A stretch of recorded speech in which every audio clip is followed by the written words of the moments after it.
In 1519, a fleet of 11 ships carrying 600 soldiers landed on the coast of Mexico. 2 years later, the most powerful empire in the Americas, 5 million people strong, was gone. Not because the 600 were invincible, but because the empire they faced was already tearing itself apart. At its peak, the Aztec Empire controlled central Mexico from coast to coast.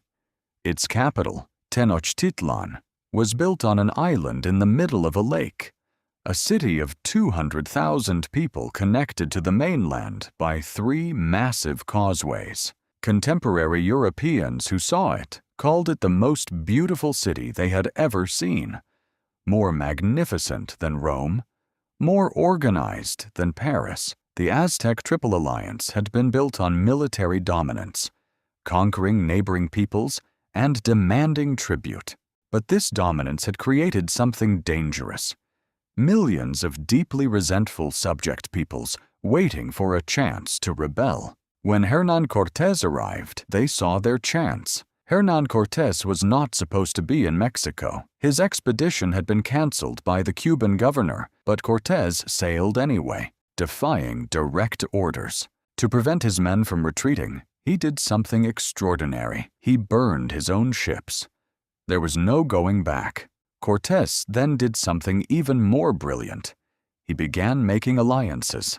Emperor Montezuma II received reports of strange men arriving from the sea, men with metal skin and animals no one had ever seen. According to Aztec accounts, Montezuma was paralyzed by indecision. Some legends say he believed Cortés was the returning god Quetzalcoatl. Instead of crushing the Spanish while they were weak and few, Montezuma invited Cortés into Tenochtitlan. It was the single greatest mistake in the history of the Americas. Cortés repaid the invitation by taking Montezuma hostage inside his own palace. For months, Cortés ruled Tenochtitlan through the captive emperor. Then everything collapsed at once. A Spanish officer left behind in Veracruz massacred hundreds of Aztec nobles at a religious festival, triggering a full uprising. Montezuma was killed either by the Spanish or by his own people who saw him as a traitor.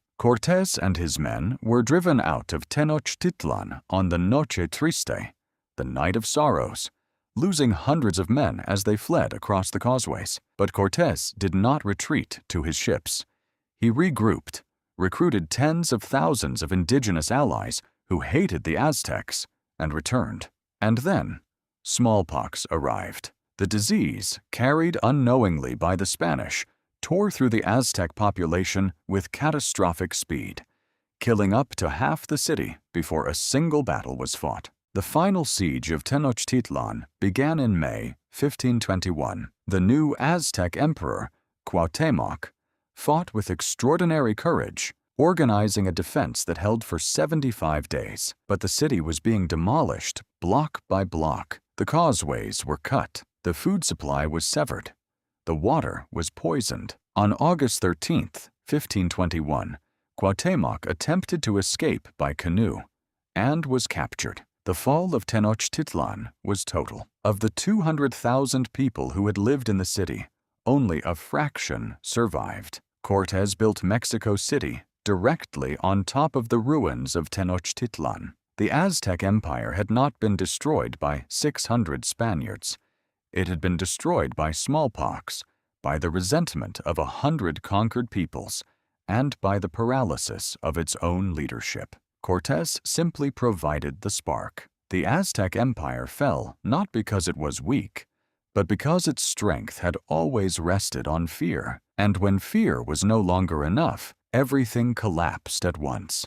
Today, the ruins of Tenochtitlan lie beneath the streets of Mexico City. Every time construction workers dig a new foundation in the city center, they find another piece of the empire that once ruled the Americas. The greatest empire in the Americas was not defeated. It was buried.